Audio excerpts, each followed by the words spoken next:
믿음, 성령을 따라 심는 것이라는 제목으로 함께 은혜의 말씀을 나누려고 합니다. 오늘 이 갈라디아서 말씀 이제 거의 끝반절까지 가고 있는데요. 1절부터 10절까지 어떤 부분에서 대결 구도 가운데 있었다 그랬죠. 율법과 복음, 종교와 신앙 가운데서 하나님께서 예수 그리스도를 통해서 우리를 그 피값으로 자녀 삼아 주시고 이제는 율법의 종으로 매여 있는 자가 아니라 하나님의 자녀로서 자유자의 신분을 우리에게 허락해 주셨다고 했어요. 그래서 그 자유자의 신분, 그 정체성을 너희들은 절대 잃어버리지 말라. 다시 초등학문으로 뭐하지 말라? 돌아가지 말라고 이렇게 당부하면서, 그렇다면 너희들이 이제 하나님의 은혜 안에서 자녀되고 자유자가 된 그 구원받은 그 신분으로서 그 신분에 합당한 삶을 어떻게 살아갈 것인가. 그 핵심에는 무엇이다 그랬어요? 하나님의 은혜를 주신 자유를 내가 어떻게 행사할 것인가 라는 것이죠.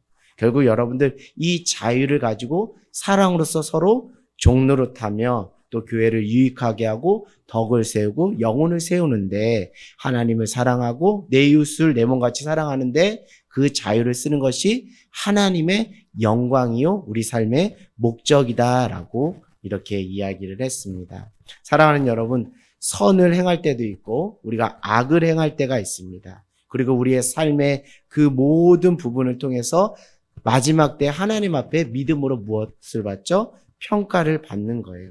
결국 그 평가의 핵심은 다른 게 아니라 하나님이 나에게 은혜를 주신 그 자유를 내가 어떻게 사용하느냐가 거기에 핵심 킥포인트라는 것이죠.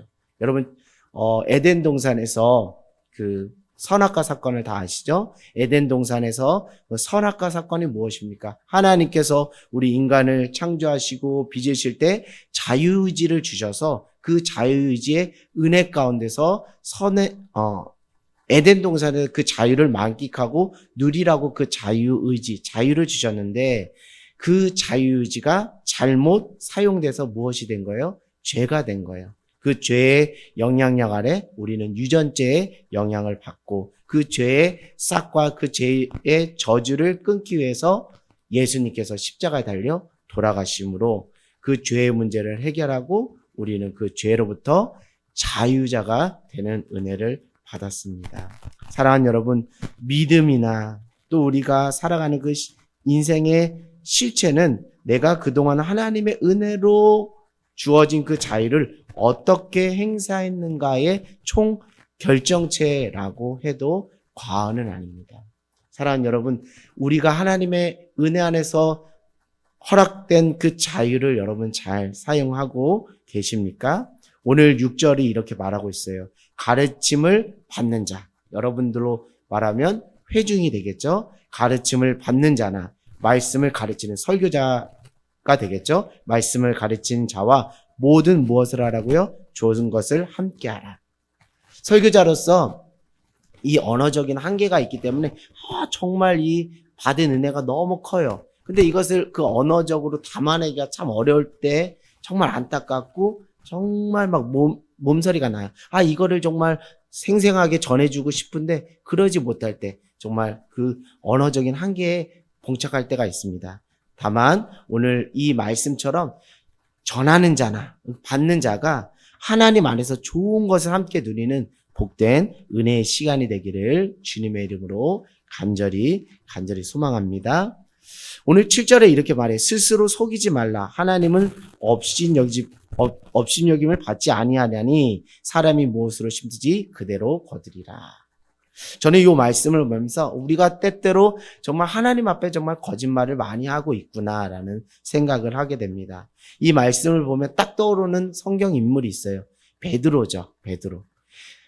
주님, 다른 어떤 제자들은 다 주님을 부인하고 배반하고 버릴지언정 저는 죽을지언정 주님을 부인하지 않겠습니다라고 했던 그 베드로가 가장 먼저 예수님을 부인했어요. 여러분, 이것은 주님 앞에서 그가 정말 주님 사랑하는 마음으로 했다라는 그 본심은 제가 부인할 수 없습니다. 정말 주님을 사랑하는 마음으로 베드로가 했다라는 것에는 저희가 전적으로 동의해요. 그러나 그가 육신적으로 했는지, 육체를 따라 그걸 심었는지, 성령을 따라 심었는지에 대해서 물어본다면 우리가 결과치를 다 알기 때문에 육체를 따라 그가 심은 것이죠. 육체를 따라 그가 그렇게 말한 것이죠. 결국 우리가 하나님 앞에 약속하고 교회 공동체 안에 약속하고 목회자 간에 서로 약속하고 성도 안에 서로 약속할 때 우리가 육신을 따라 그것을 하면 우리 스스로 우리를 거짓말, 우리 스스로를 속이고 또 그것으로 하나님을 업신여기는 자가 돼요. 결국 하나님께서 우리에게 은혜로 주신 그 자유를 가지고 육신을 따라 심으면 그 은혜로 허락된 그 자유가 제대로 행사될 수가 없다라는 것이죠. 그것은 스스로를 속이는 것이고 하나님을 업신 여기는 것이죠. 사랑하는 여러분, 오늘 8절은 자기 육체를 따라 심는 자가 있고 그리고 성령을 위하여 심는 자가 있다 그랬어요. 육체를 따라 심는 자는 무엇을 거둔다고 그래요? 육체로부터 썩어질 것을 거두고 성령을 위하여 심는 자는 성령으로부터 무엇을 얻는다고요? 영생을 얻는다. 사랑하는 여러분, 오늘 이 말씀의 어떤 결론적인 부분들을 말씀드리면 여러분 하나님이 은혜로 주신 그 자유조차도 성령을 통과하지 않으면 그것은 스스로를 속이는 것이고 또 스스로를 기만하게 하는 것이고 또 하나님을 업신 여기는 거예요. 저도 이 신앙생활 하면서 이런 경험들을 많이 했어요. 제 스스로가 하나님 제가 이렇게 살겠습니다. 제가 공동체 안에 누구에게든 제가 이렇게 살겠습니다라고 그렇게 장담했지만 호언장담했지만 성령 안에 매이지 않으니까 번번이 제가 변명을 늘어놓기 시작하더라고요. 거짓말을 하기 시작하더라고요. 근데 그것이 스스로를 속이는 것인지를 몰랐어요. 근데 오늘 이 말씀을 보면서 내가 성령으로 심지 않은 거는 다 가짜일 수 있구나. 거짓일 수 있구나. 그것은 썩어 없어지는 것일 수밖에 없구나. 과연 내가 무엇으로 심어야 될까? 결국 성령을 따라 심어야 되는데 그러려면 우리가 어떻게 돼요? 말씀 보고 기도하면서 늘 깨어서 성령이 나에게 무엇이라 말씀하시는지 그것을 듣고 성령의 인도하심을 따라 그 자유를 행사할 때 주여 주여 하는 자가 아니라 주의 뜻대로 순종하는 자리까지 나가는 줄 믿습니다. 결국 신앙인의 자유와 그 성령은 뗄래야 뗄 수 없는 불가분의 관계에 있다라는 거예요. 그래서 성령으로 거듭나세요. 성령의 사람 되세요. 영의 사람 되세요라는 것은 단순히 여러분들한테 말씀드린 어떤 신앙의 슬로건이 아니라 여러분이 한번 성령으로 거듭나서 그 성령의 인도하심을 받아보면 이것이 무엇은 의미가 있는지를 알 수 있는 거예요. 하나님 우리에게 주신 자유를 가지고 육체를 따라 심으면 우리는 그 자유를 가지고 죄를 짓고 남을 미워하고 훔치고 판단하고 정죄하고 하나님이 싫어하시고 근심시키는 일에 그 자유를 쓸 수밖에 없는 것이죠. 구원받은 것이 전부가 아니라 구원받은 이후에 합당한 삶이 중요하다라는 것이죠. 사랑하는 여러분, 우리가 주목하는 것은 무엇입니까? 썩어 없어질 것이 썩어 없어지는 것이 아닙니다. 우리가 주목하는 것은 영원한 것입니다. 그런다 우리가 육체를 따라 심는 자는 썩어 없어지는 것을 자꾸 주목을 하는 것이죠. 썩어 없어질 것을 주목합니다. 고린도 후서 4장 18절 말씀을 한번 우리가 찾아가서 한번 읽어볼까요? 고린도 후서 4장 18절 말씀 우리 한번 읽어볼까요? 자, 고린도 후서 4장 18절. 자, 우리 신약 290페이지가 되겠습니다. 시작. 우리가 주목하는 것은 보이는 것이 아니요 보이지 않는 것이니 보이는 것은 잠깐이요 보이지 않는 것은 영원함이라. 아멘. 그러니까 8절에 자기 육체를 위하여 심는 자는 육체로부터 썩어질 걸 거둔다는 것은 무엇이냐면 우리가 여전히 보이는 것에 우리가 주목하는 거예요. 근데 그 보이는 것은 잠시 잠깐 있다 없어지는 것이에요. 그러나 성령을 따라 성령을 위하여 성령으로 심는 자는 성령으로부터 무엇을 얻는다고요? 영생을 얻는다는 거예요.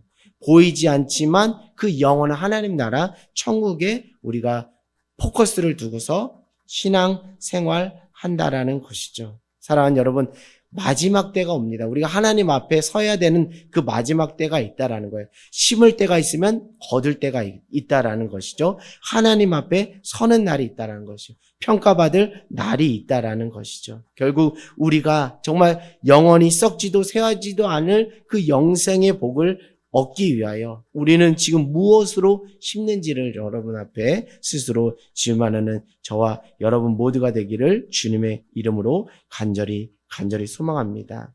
사랑하는 여러분, 우리 7절의 말씀 스스로 속이지 말라. 이 말씀이 저에게는 이렇게 와닿았어요. 인정을 하라는 거예요. 내가 하나님 앞에 인정을 하라는 거예요. 주님, 저 믿음이 없습니다. 주님, 제 안에 사랑이 없습니다. 주님, 제 안에 소망이 없습니다. 이 인정하는 데서부터, 시인하고 고백하는 데서부터, 하나님의 긍휼을 구하는 데서부터 우리의 영이 새롭게 세워지는 거예요. 그 우리의 영이 새로워지는 그 정말 중요한 은혜의 채널이 회개인 거예요. 회개하는 거예요. 주님, 회개합니다. 주님, 시인하고 고백합니다. 제가 스스로 속이는 자였습니다. 믿음이 없으면서도 믿음이 있는 척했고, 사랑이 없으면서도 사랑이 있는 척했고, 소망이 없으면서도 소망이 있는 척 그렇게 살았습니다. 주님, 회개합니다. 이것을 시인하고 인정하면 내 스스로가 사라질 것이라는 고통과 두려움 속에서 그저 회칠한 무덤으로 계속 살았는데, 주님, 더 이상 주님을 속이고 저 자신을 속이고 주님을 업신여기 만홀히 여기는 자가 되지 않겠습니다. 주님, 저를 불쌍히 여겨 주시옵소서. 내 실력이 이것밖에 되지 않습니다. 내가 어떻게 살아야 되겠습니까? 라고 여러분 오늘 이 밤에 정말 주님 앞에 솔직하게 고백하는 저 여러분 모두가 되기를 원해요. 우리 정말 성경에도 말하고 있잖아요. 정말 양의 양의 탈을 쓴 이리의 모습을 보여주고 회칠한 무덤의 모습을 보여주는 것처럼 우리가 정말 신앙생활을 오래 할수록 연기력이 더 느는 것 같아요. 사람들에게 정말 세련됨으로 우리의 신앙 있음에 대해서 자기 PR을 하려고 하는 데는 아주 실력이 출중한데, 결국 우리의 속사람을 보시고 우리의 중심을 보시는 하나님 앞에 우리의 모든 것을 오픈하지 않는 그런 모습 속에서 오늘도 하나님 그냥 우리가 거짓말하는 거 다 아시면서도 속아주고 계시는구나. 우리가 당신을 업신여기는 것을 알면서도 그냥 업신 당하고 있구나라는 생각을 해보게 됩니다. 사랑하는 여러분 무엇을 하든지 간에 성령을 따라 행하는 저와 여러분 모두가 되기를 원해요. 그러니까 모든 인생의 동기나 행동과 선택, 모든 그 행동의 발로가 성령으로 말미암아 하나님의 거룩하신 성령께서 여러분에게 주시는 그 감동을 따라 그 자유조차도 절제할 때는 절제하고 그 자유를 행사할 때는 행사하는 거예요. 그러니까 여러분들이 오늘 이렇게 예배 자리에 올 수 있었던 것도 여러분 스스로가 왔다고 생각할 수 있겠지만 절대 그렇게 생각하지 않기를 원합니다. 하나님의 거룩하신 성령께서 여러분을 인도하신 줄 믿습니다. 그 성령의 인도하신 가운데 그 자유를 행사한 그 인생의 총합, 그것이 여러분의 믿음의 실력이고 믿음의 실체인 거예요. 그것이 하나님 앞에 믿음으로 평가를 받는 거예요. 심은 것이 있다면 무엇이 있다고요? 거둘 때가 있다. 이 거둘 때가 있다는 건 우리의 인생의 끝날이 있다는 거예요. 누구 앞에 서는 날이 있다는 거예요? 하나님 앞에 서는 날이 있다는 거예요. 사랑하는요, 그렇기 때문에 구절이 이렇게 자연스럽게 연결되는 겁니다. 우리가 선을 행하되 낙심하지 말지니 포기하지 않으면 때가 이름에 거두리로다. 날마다 하나님이 원하시고 기뻐하시는 뜻이라면 당장 그것이 열매를 맺든 맺지 않든 하나님이 기뻐하시면 하나님, 저는 순종합니다. 하나님, 저는 그 순종함으로 제 자유를 하나님 앞에 드립니다. 라고 그렇게 하는 것이죠. 결국 때가 되면 반드시 무엇 한다고요? 이루어 주신다는 거예요. 열매를 맺게 해주신다는 거예요. 정직한 추수의 원리가 있다라는 것이죠. 결국 헛된 것은 하나도 없다라는 것. 여러분이 정말 소위 세상이 말하는 불금, 아주 불타는 금요일에 이 정말 황금 같은 그 시간에 여러분 이 자리에 나온 것 절대 여러분은 헛된 시간 아닙니다. 정말 밑빠진 독에 물 붓기가 아니에요. 이런 모든 삶이 하나하나 모여져서 여러분의 삶이 되고 그것이 여러분 믿음으로 하나님 앞에 인정받는 그런 은혜가 있게 될 줄 믿습니다. 하나님을 사랑하는 자고 그 뜻대로 부르심을 입은 자들에게는 합력하여 선을 이루시는 하나님. 이 말씀과 이 말씀이 맥을 같이 하는 것 같아요. 여러분 우리가 때로는 정말 하나님이 주시는 그 감동을 따라 선을 행할 때 그 본심을 몰라주는 사람들이 너무나 많이 있잖아요. 조소하고 또 정말 깎아내리고 하는 그런 사람들이 있는데 그런 사람들이 몰라준다 할지라도 우리 하나님은 다 보시고 우리 하나님은 그것을 하나님 마음에 담아 두시는 줄 믿습니다. 이 말씀을 통해서 신실하시고 선하신 하나님, 자비하시고 인애하신 하나님, 모든 것을 선으로 바꾸시는 그 하나님을 바라보면서 내가 살아야겠구나. 사람의 평가, 환경의 그 무게 속에 살아가는 것이 아니라 선하시고 신실하신 하나님께서 나의 삶을 책임져 주시고 인도해 주시고 결국 열매 맺게 해 주시는구나. 그래서 사도 바울이 이렇게 말하는 거야. 나는 씨를 뿌렸고 아브로는 물을 줬고 오직 자라게 하시는 이는 누구라고요? 하나님이시라고요. 여러분 씨를 뿌려 보십시오. 저는 가끔 이런 생각도 해요. 하나님이 그 씨 뿌리는 역할로 저를 또 허락해 줬으면 그 역할에 만족하고 감사해야겠구나. 때가 되면 하나님께서 또 열매 맺게 해주시겠지라는 생각을 해보게 돼요. 물을 주는 사명이 내 안에 있다면 그 물 주는 것으로 감사합니다. 족합니다. 열매 맺게 해주시는 분은 하나님이심을 믿습니다라고 고백하는 저와 여러분 모두가 되기를 원해요. 그래서 우리 최근에 우리 큐티 말씀도 같이 나눈 것처럼 우리 무엇이죠? 끈질긴 그 과부의 기도 있죠? 저 불의한 재판장에게 정말 간척하면서 끝까지 기도했던 끈질긴 그 과부의 기도가 참 필요하겠다는 생각이 들어요. 우리 매일 저녁에 저녁 기도에 또 우리 수요, 금요 또 우리 주일마다 나오셔서 정말 기도하시는 그 기도의 그 소리를 하나님이 들으시고 하나님께서 그 응답하시는 놀라운 역사가 있을 줄 믿습니다. 기도에는 이런 이유가 나타날 수 없다고 하잖아요. 할 수 있거든요. 무슨 말이냐? 믿는 자에게는 능치 못함이 없다잖아요. 믿음으로 여러분 기도하고 간구할 때 때를 얻든지 못 얻든지 씨를 뿌리고 물을 줄 때 하나님께서 열매 맺게 하시는 하나님의 놀라운 은혜가 있게 될 줄 믿습니다. 그러면서 10절에 그러므로 우리는 기회 있는 대로 모든 이에게 착한 일을 하되 더욱 믿음의 가정들에게 할지니라. 여러분 이 기회라는 것도 우리는 언제나 항상 그 기회가 열려 있다라고 생각을 하잖아요. 언제나 내가 예배 드릴 수 있고 언제나 내가 기도할 수 있고 언제나 내가 말씀 볼 수 있고 내가 언제나 찬양할 수 있다 했지만 이 기회조차도 하나님이 허락하지 않으면 안 된다는 마음을 여러분 알기를 원합니다. 하나님이 열어주셔야 돼요. 그러니까 당연한 것이 아니라 다 하나님의 은혜. 새로운 새날 우리가 호흡하고 또 하늘을 쳐다보고 또 사람들과 관계를 맺고 대화할 수 있는 모든 것도 하나님께서 다 기회를 열어주셨기 때문에 지금 여러분이 하나님이 예배할 수 있는 기회를 주셨기 때문에 이 자리에 나온 거예요. 이 기회를 여러분 사기를 원합니다. 이 찬스, 이 구원의 때를 사기를 원해요. 그래서 그 구원의 때, 이 지금은 무엇 받을 때라고 해야죠? 은혜 받을 때라고 해요. 그래서 주의 집을, 잔치집을 관건해서 가득 채우라라고 그렇게 성경에 말하고 있는 것처럼 매번 하나님이 우리에게 그 기회를 열어주시는 것이 아니다. 이제 그 기회가 닿지면 우리 누구 앞에 서야 돼요? 하나님 앞에 서서 하나님의 평가를 받아야 돼. 하나님께서 우리 성경의 비유로 말하면 한 주인이 먼 곳으로 가면서 한 종에게는 5달란트, 한 종에게는 2달란트, 한 종에게는 1달란트 주고 다시 돌아오셔서 어떻게 했죠? 얼마나 벌었니 하고 이렇게 계수한 것처럼 우리가 하나님 앞에서 믿음을 평가받아야 되고 믿음을 계수받을 때가 온다라는 거예요. 우리 하늘땅교회 신앙의 슬로건이 뭐예요? 이 땅에서도 하나님 나라 천국을 품고 지금 여기서 그 천국을 살아내는 종말론적인 신앙, 종말론적인 믿음, 종말론적인 세계관을 가지고 살아가고 있어요.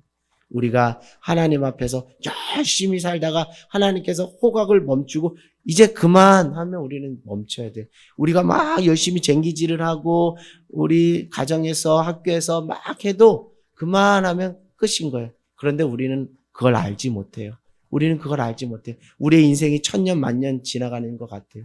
그래서 세상 일로 더 바쁘고 세상에 내가 출세하고 내가 내 자신의 그 부와 명예, 내가 소원하고 바라는 것들을 위해서 열심히 노력하고 애씁니다. 그러나 그것조차도 하나님이 기회를 주시기 때문에 우리가 할 수 있는 거지, 그것도 막으시면 우리가 할 수 없는 거예요. 오늘도 여전히 여러분을 구원의 길로 인도하시기 위해서 하나님께서 이 자리로 우리를 인도하신 줄을 믿습니다. 사랑하는 여러분, 여러분 하나님의 은혜로 주신 그 자유로 여러분 그 자유를 어떻게 썼습니까? 때론 내 기분에 내키는 대로, 내 감정대로, 내 생각대로, 내 판단대로, 내 의지대로 그렇게 여전히 신앙인이라고 말은 하지만 자연인으로, 종교인으로서 육신을 따라 우리가 심은 적은 없었는지요? 이제 여러분이 모든 것을 할 때, 모든 것을 선택하고 판단하고 결정할 때 꼭 성령 안에서 기도하고 봉사하고, 성령 안에 기도하고 선택하고, 성령 안에서 기도하고 결정하고 헌신하는 저와 여러분 모두가 되기를 원합니다. 그래서 이 갈라디아서 말씀을 계속 보면서 성령의 사람이 되야겠구나. 성령의 사람이 되지 않고서는 우리가 한시도 주님이 기뻐하시는 뜻을 따라 살아갈 수가 없겠구나라는 생각을 해보게 됩니다. 우리 로마서로 한번 가볼까요? 로마서 한번 가보겠습니다. 오늘 이 말씀 읽고 마치겠습니다. 로마서 8장 9절입니다. 로마서 8장 9절. 로마서 8장 9절입니다. 자, 같이 한번 우리 6절부터 한번 5절부터 말씀 읽어볼까요? 오늘 말씀과 맥을 좀 같이 하는 말씀인 것 같아요. 로마서 8장 5절 시작. 육신을 따르는 자는 육신의 일을, 영을 따르는 자는 영의 일을 생각하나니 육신의 생각은 사망이요 영의 생각은 생명과 평안이라. 육신의 생각은 하나님과 원수가 되나니 이는 하나님의 법에 굴복하지 않을 뿐 아니라 할 수도 없느니라. 육신에 있는 자들은 하나님을 기쁘시게 할 수 없느니라. 만일 너희 속에 하나님의 영이 거하시면 너희가 육신 있지 아니하고 영에 있나니 누구든지 그리스도의 영이 없으면 그리스도의 사람이 아니니라. 아멘. 믿음 성령을 따라 심는 복된 인생 되기를 주님의 이름으로 간절히 소망합니다.